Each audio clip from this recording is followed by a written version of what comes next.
no son cosas, y por eso digo que quizás en la iglesia tenemos la tarea de corregir la interpretación de algunos mensajes. Porque cuando inclusive también hablamos de reino, hemos malinterpretado que la vida del reino son cosas. La vida del reino no es ropa. La vida del reino no son objetos que usted tiene, no es una casa, no es un carro. Eso no es una vida de reino, eso es una vida de una persona que trabaja. ¿Sí o no? La vida del reino es la vida de Cristo manifestada en su carácter a través de usted. Que usted pueda manifestar el fruto del Espíritu, que usted sea una persona de amor, eso es vida de reino. Que usted pueda ser una persona de gozo, eso es vida de reino. Que usted pueda tener una persona de bondad, de mansedumbre, eso es vida de reino. La vida del reino es la vida de Cristo manifestada en todos aquellos que han recibido la vida de Cristo y han nacido de nuevo. Eso es la vida del reino. Lo demás es añadidura. El comer es una añadidura y a algunos se les ha añadido bastante. ¿Sí? Y les gusta que se le añada.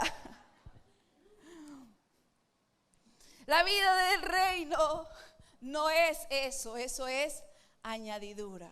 La ropa no es añadidura. Yo sé que a nosotros nos preocupa mucho, ¿verdad? Tener tal o cuál ropa que ponernos, pero eso no es la vida del reino.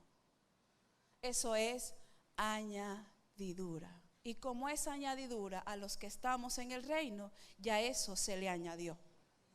Ya eso ¿se añadió a quién? A nosotros.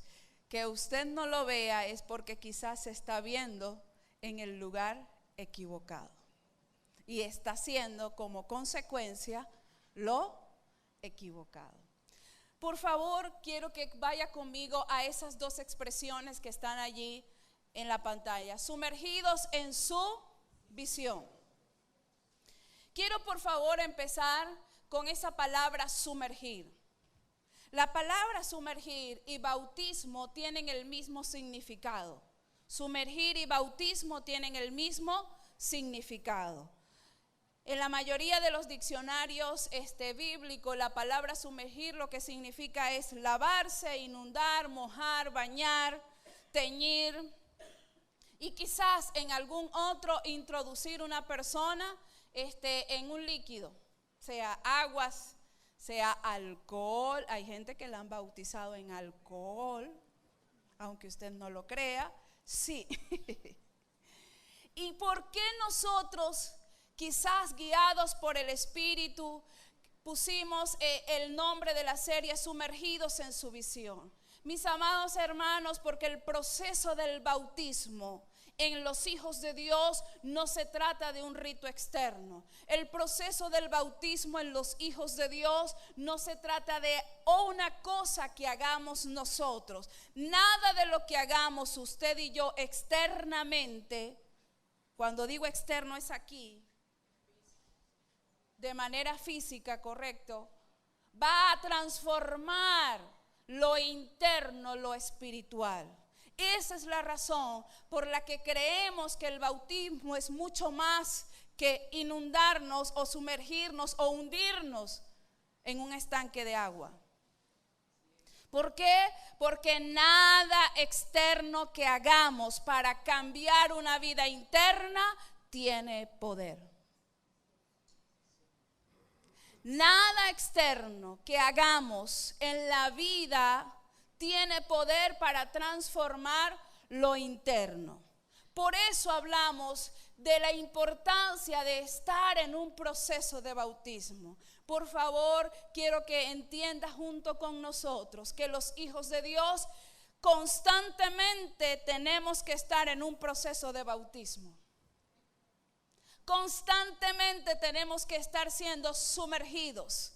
Constantemente tenemos que estar camino adentro a la vida de Cristo. ¿Por qué? Porque no se trata de un día que fui y me bañé. Se trata de una vida que cada vez que está más sumergida en Cristo, más sabe de las cosas del Espíritu.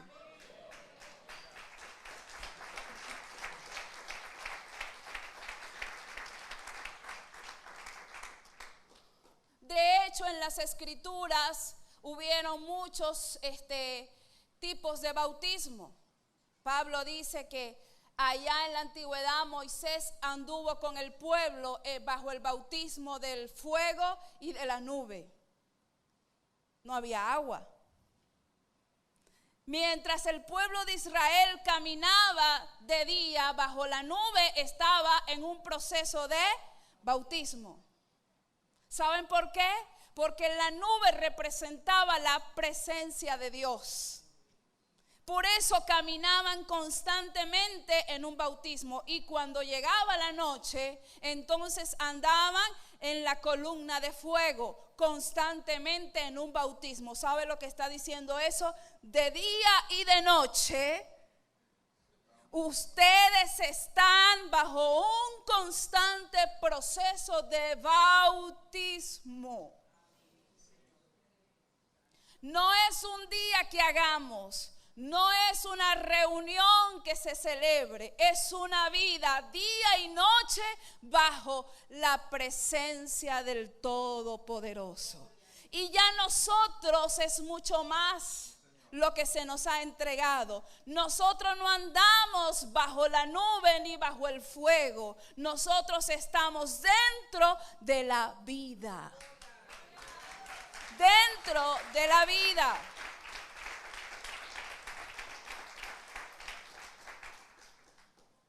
Quizás alguien puede preguntar, pero es que Jesús dio como mandamiento bautizar.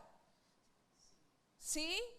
Pero por favor, por eso le diga que su espíritu y su alma esté donde está su cuerpo.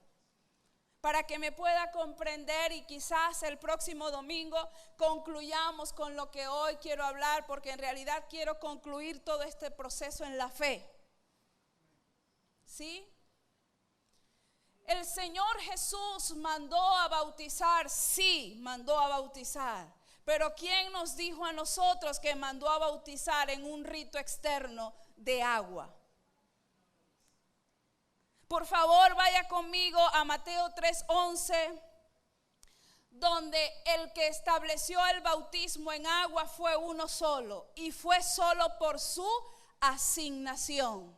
Tenía una asignación y se le demandó a él hacerlo de esa manera, pero el que venía detrás de él no lo iba a hacer de la misma manera. ¿Por qué? Porque no era la asignación de Jesucristo hacer lo mismo que Juan.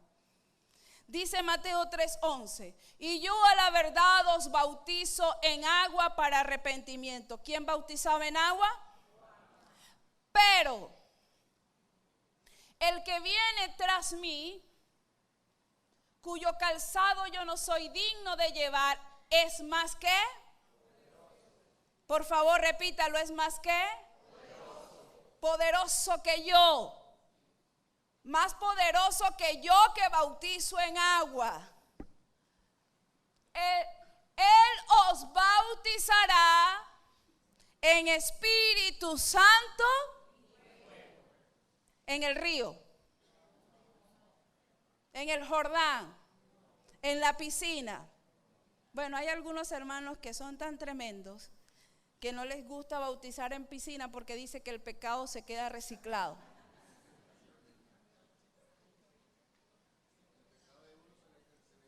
Sí, entonces cuando pasa el otro y como eso no está corriendo, el pecado que dejó el que se bautizó antes lo agarra el que viene detrás de él. Lo que puede agarrar en la piscina es una infección, eso sí, ¿verdad, doctor? No, mis amados hermanos, dice, Él os bautizará en Espíritu Santo y fuego. Es decir, que la asignación de bautizar en agua solo fue dada a Juan el Bautista. ¿Saben por qué? Porque era una forma de esperar la señal. ¿La señal de qué? Porque estaba escrito en la antigüedad que el que venía, el Hijo, iba a tener que pasar por allí, él lo iba a reconocer. La única forma de que Juan lo reconociese era que iba a pasar por el río para bautizarse. Pero después que Jesús fue bautizado por Juan, Juan no necesitó bautizar a más nadie. Porque él bautizaba a mucha gente, sí, para arrepentimiento, pero era esperando al que de verdad tenía que bautizar. Y cuando él pudo discernir por el Espíritu, este es mi hijo amado, dijo Juan, hasta aquí bautizo yo. No tengo que bautizar más. Esa era la asignación de Juan, pero la de Jesús sigue vigente todavía, y tan vigente que él dijo: me voy, pero dejaré al Consolador, al Espíritu Santo, al que yo me comprometí que los iba a sumergir cada día más en mi vida.